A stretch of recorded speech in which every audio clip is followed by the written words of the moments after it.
Connecting. We appear to be connected. If there's an Alex and a Danny, we love you guys. Well, we love Danny. Tolerate Alex.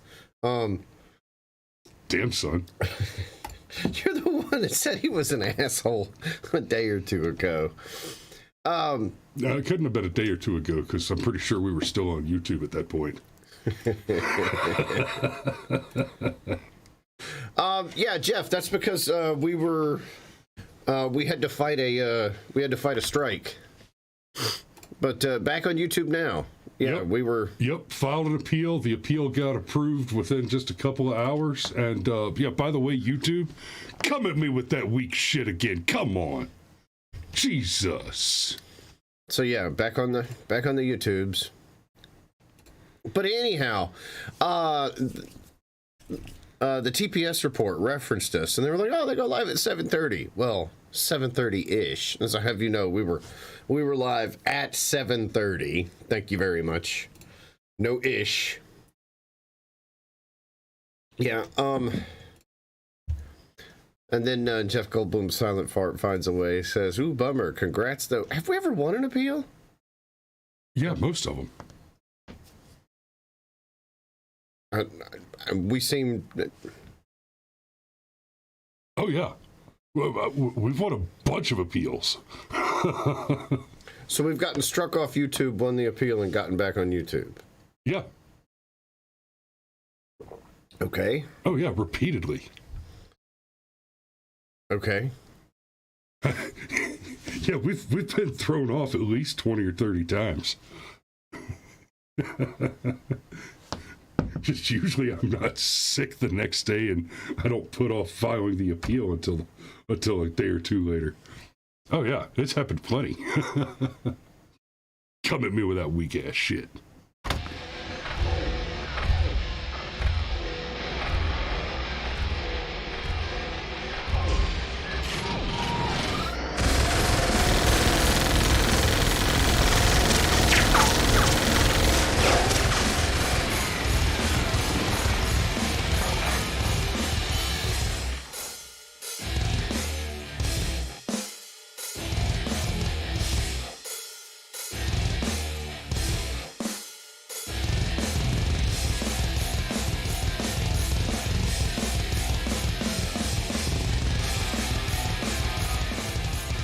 Good morning. Good morning. Good morning. So yeah, we're back. We're back on the YouTubes. It's good to see the little red rectangle in the chat again, and already seeing our numbers much higher today. There's a weird thing going on Rumble. For some reason, it says we only have 2 followers, but that's only on this morning's video, and every other video, you know, it's several hundred. It's like 350 or something on. Oh, it updated. Now it says 351. Okay, that's better, Rumble. I was going to start getting aggravated with you. So, good morning. It's Firearms Friday. This morning we absolutely have to call it at 8 o'clock because I got to go take our buddy with the peeled face to get his eyeballs cut on. Well, you have to call it. Well, yeah. Oh, you want to sit here and work without me? You're welcome to. Okay. I just want to say one thing, like, real quick. Yeah, there's more drama with Crowder going on. Can we go ahead and just say we'll revisit this on Tuesday morning? Even if I have to call into the show, we'll revisit this on Tuesday morning after Crowder goes on Timcast. No. No? No. Why not? I say we put it off till Wednesday. Why? Because you'll be here Wednesday morning either way. Mm-hmm. Crowder's going on Timcast Live Monday night. Mm-hmm. So let's give them Tuesday for the Daily Wire to throw us another bone and come into it with a little more. So we don't have the thing where Yeah, so okay, so Wednesday, Woke Wednesday, we'll be talking about the Daily Club debacle, the Mugwire debacle. That is not looking good. There's a reason why you don't want to know how the sausage is made, right? You know, like that hunter that just hands you some deer meat and says, I cleaned it myself. Just say thank you. Oh, can I watch the next time you do that? Sure, you can, but you don't wanna. So, there's a I don't mind watching how the sausage is made. I've watched how the sausage is made. I have on occasion myself made the sausage with a mine lane clearing device. And I can tell you, it's not for the weak stomach. Well, yeah, and that's the thing, though. You, especially if you're not prepared for it, if it's your first time. So, anyhow, let's all right. So, TikTok. Let's say hello to some people, and then get. And Jeff Goldblum silently farted his way into First Blood this morning. Excellent. And then Sean Stryker. Good morning. Fish and golf and guns. And then Georgia Constitution Media, FTP, Happy FAF, and then Rob Hova, still's got Raditz as an avatar. That's amazing. I just got to say to GCM with the FTP, Happy FAF, I'm thrilled to death to get a chuckle out of the TFLAs on this show from occasion. It's something that plays to our particular target audience, which includes CVs and ACVs. So. We appreciate it, and I hope that that's the audience that appreciates me doing a safety brief before we go to the weekends. Cool. And then there's your dad, the Majesty himself. Crackshot, good morning. Dan Burks. Dad says, let's go Braves. I'm pretty sure there's no baseball right now. I feel like I might have missed something. And then there's the Fit Life with Danielle. Oh, yay, Danny can watch us on YouTube now. Yay! Go check out the Fit Life with Danielle. She'll talk to you about some things. She'll cook you a healthy, yummy recipe, and she'll do yoga. And it's exactly what it sounds like it is. Let's see. Scrimshaw Rose. And have we missed anybody? Oh, there's your mom. Good morning, Mom. Good mom. And Trashy Panda. Nice name. Nice name from Twitch. Okay, so there's a news story that we need to update. That I don't know if need. I don't even want to talk about this. I know, man. There's a lot here. Much, well, no, there's some stuff here. This is important. This is important. Like legit. Okay. So here's the most important thing you need to know about the story that we're about to talk about is this. Alec Baldwin is a douchebag. I don't think anybody's going to disagree with that. But being a douchebag doesn't mean you're a murderer. Yeah, well, looks like a jury of his peers is going to make that argument. And to be clear, they're charging him with involuntary manslaughter instead of murder. Okay, so Alec Baldwin was charged with 2 counts of involuntary manslaughter in the death of Helena Hutchins. Hannah Gutierrez-Reed, who is the armorer on the film Rust, was also charged with 2 counts of involuntary manslaughter. Okay, they only involuntarily manslaughtered the one chick, right? Right. Okay, so here's the deal. This is wwhy this is important. Did he involuntarily manslaughter her twice? So no, look. I've chewed up a lot on this, okay, and because that's the first thing that I noticed. It's like he's being charged twice. There's only one dead person, right? Okay. I mean, I get it. Like the first rule of the zombie apocalypse after cardio is double tap. Yeah, the double tap, right? And it's very common in criminal cases where they charge you with as much stuff as they think they can reasonably make stick, so that the prosecution has as much wiggle room, going down the line. It is what it is. You agree, disagree, whatever. That's just reality. Okay, so the first thing is. There is some schadenfreude that needs to get acknowledged because Alec Baldwin has basically been bragging on Twitter about how, like, I'm not going to get charged with anything, calling people names or whatever. Now he's been charged. Now, whether or not this goes to trial, I don't know. Okay, this is probably going to get settled out of court. Also, I'm actually glad that the armorer was charged. And Chris and I spent a lot of time talking about this. Alec Baldwin bears the majority of the responsibility because Alec Baldwin pulled the trigger. That bullshit he told George Stephanopoulos about how the gun went off. Anybody that knows anything about guns, if you're saying the gun went off, that's like saying my car cranked itself. That's just not how they work at all. Right. Period. The sort of people who believe that you can drop something other than what was it, that one particular Glock that wasn't any good, and it just goes. It doesn't happen. Yeah, that literally doesn't. The people that talk about firearms like you're gonna leave a gun sitting on a countertop and it's just gonna shoot you when you least expect it.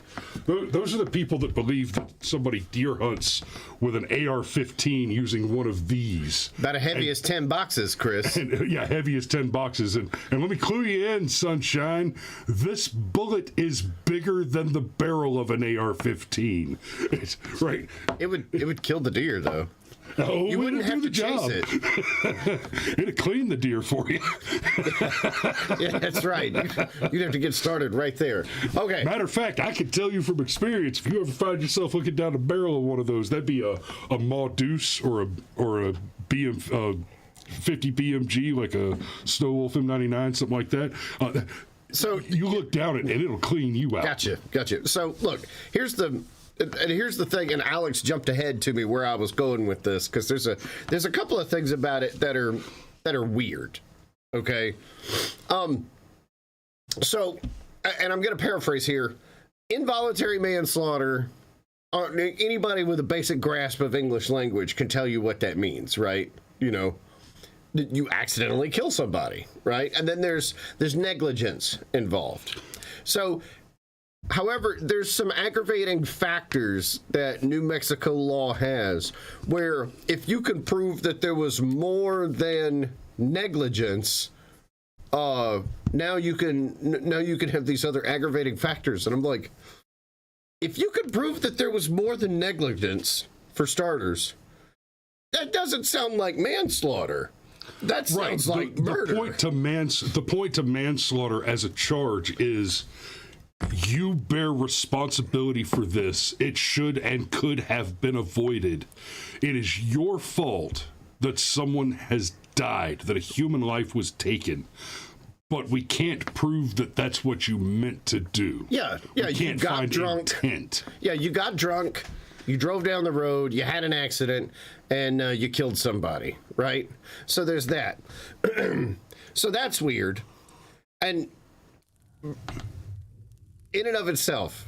But here's the other thing, and this is something that I think is super duper on brand for Firearms Friday. One of the other aggravating factors as to why they're not looking at 18 months, they're looking at 5 years, is that New Mexico has a clause that says if a firearm is used, that's an aggravating factor with a minimum of 5 years. And that's where you lose me. Should Alec Baldwin and the armorer be in trouble? Do they bear responsibility for the death of the cinematographer? Yes. And apparently the assistant director has already cut a plea deal. Oh, really? Yes. The assistant director also handled the firearm in question. Because remember, there was this whole round robin thing where by the time Alec Baldwin got it, he was told, oh, no, it's fine. It's good. It's a clean weapon. Right? So the assistant director's already cut a plea deal. Right? Maybe. But here's the thing. Anytime you say a firearm is an aggravating factor, fuck you. Period. If I commit murder, it does not matter how I murder you. Don't tell me that a gun makes it worse.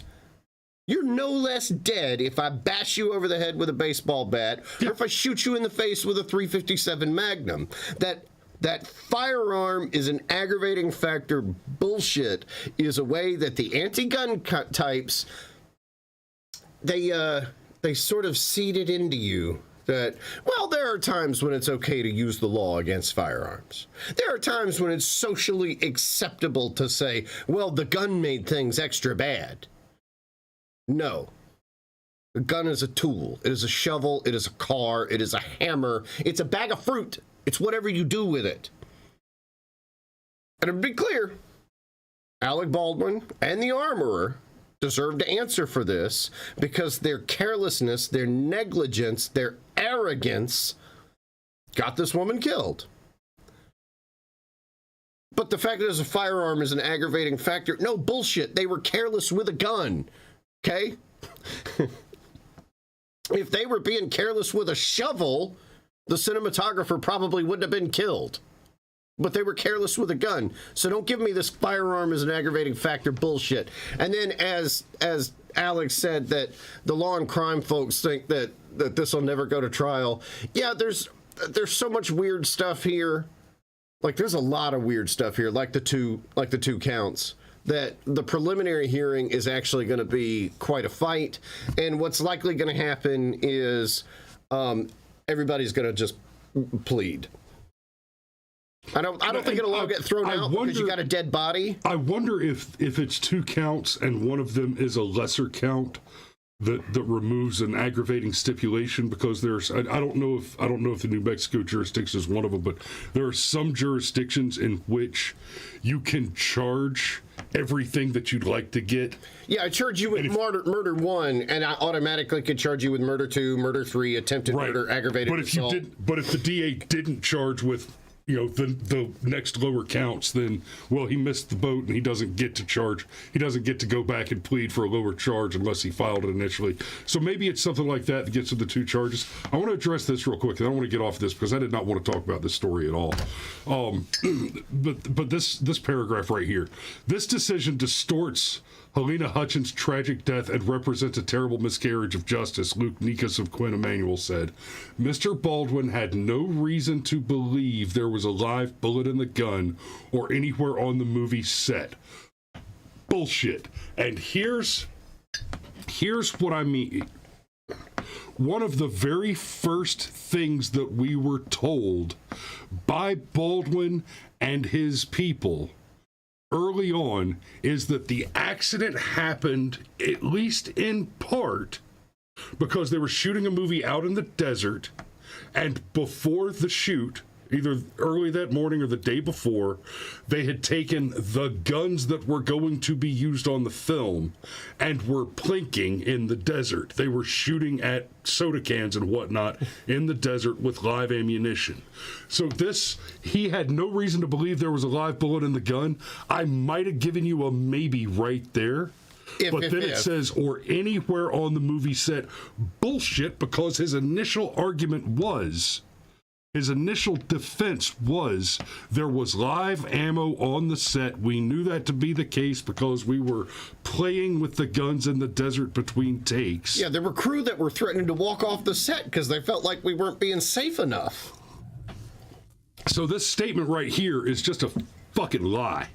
And now, as far as the question of responsibility, I'll grant that the armorer bears some responsibility if she made such a plainly obvious mistake. I mean, if you're a professional armorer and you are capable of making the mistake of mixing up blanks and live rounds in the course of your actual job, you're not an armorer. You're not a professional. No. You don't handle weapons. That's why I'm glad she's charged. That said, let's be honest, she got hired because she was a she. Like this is. Are you sure? I thought she got hired because she was a they. Look, this was a get woke. This was a get woke, go broke. Only in this case, get woke, get shot. And Alex says right there, she wasn't a professional armorer. Her dad was. She was riding his coattails. Yeah, exactly. But the other thing, and you mentioned that the what was the AD had some culpability here. The AD had some culpability and has already cut a plea deal. Yep. But here's the thing. Those of you who handle firearms, which I know is most of the people in this chat right now, what is the very first thing you do when you pick up or are handed a gun? Don't point it at a person. Right? There's one circumstance in which I can think that I would put my hands on a firearm and not immediately clear it. I'm sorry, Alex is just funny. And that's if you are in an active gunfight and your battle buddy throws you his spare rod because you're just out. Right? I mean, if somebody's shooting at me and my weapon goes down, stovepipe, jam, out of rounds, and my battle buddy has to throw me his Beretta or whatever because I suddenly don't have a weapon, then I might just start squeezing that trigger immediately downrange at the enemy that I intend to destroy, and then check if it doesn't fire. But outside of that highly improbable situation, for most of you, you clear the weapon.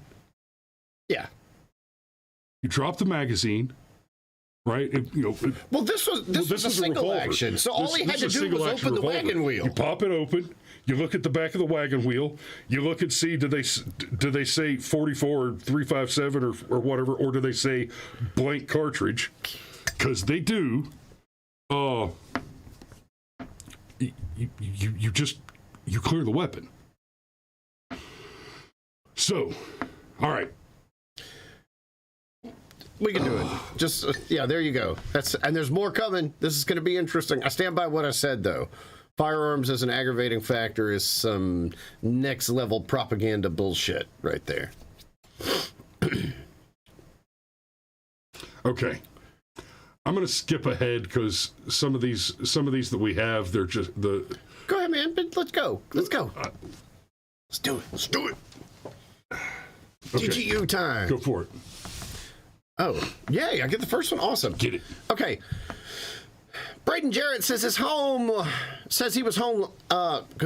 Braden Jarrett says he was home from school last Tuesday looking out the living room window when he noticed a strange car parked sideways in his driveway. The car stood in the driveway for a little bit, so I walked into our kitchen because we have a window in the kitchen, and when I looked out, I saw the dude. I've never seen this dude in my life, said Jarrett. His mother was at work, but Jared, who was 16 years old, knew she kept a 9mm handgun in the house, and he knew where it was stored. He says he is familiar with guns in part because he has been hunting. So there are some things in this family that have been done correctly. Hey, I bet this kid knows you clear a weapon and you don't point. Yeah. You definitely don't point it at a person in jest or whatever. I knew there was a gun in the home. My mom had a gun. I knew it. I grew up with guns, so I knew about the safety. I knew where the gun was and everything. And that is the thing most people who've grown up around guns will tell you. Even if they themselves don't like guns, I grew up around guns. I know how to be safe around guns, right? My gun is unloaded. The clip is next to it. And he knows where it's at. So he grabbed it and he held on to both pieces and stood in his living room doorway, said Ashley Jarrett, his mother. Braden said he stood there watching the door as the outside door opened. He knew it was a delivery service dropping off a package that they would leave it there. But when the intruder started opening the inside door, he says he loaded the gun. I didn't say anything, but when I cocked the gun and pointed it at the door, he said, "Oh, shit," and ran. He immediately called his brother at work. Yeah, there you go. It's actually amazing to me that this is solid. I might have to read this one to my kids. It's actually amazing to me that this even made the news because this is what happens, right? I've told you before about how my dad loved to keep a shotgun in the car because racking the shotgun turned people into assholes and elbows real quick. Like all the spit and got right out of them. Okay, and so. But this is what happened. The presence of a firearm was enough to stop whatever bad thing that was going to happen from happening. And that's all it took. Like they heard the gun. It was like, that sounds like a gun. This is not the one we want. Bye-bye. Yeah. And like, guys, I would rather one of my kids scare my uncle off not knowing who it was, than make the error in the other direction and not scare off somebody who was dangerous, right? Now, that said, we have seen some horror stories where, a family member was trying to surprise somebody and that went wrong. That's so rare, though. It That is so rare. I can think of one example in the 6 years we've been doing this. 6 years, I think we've been doing this segment.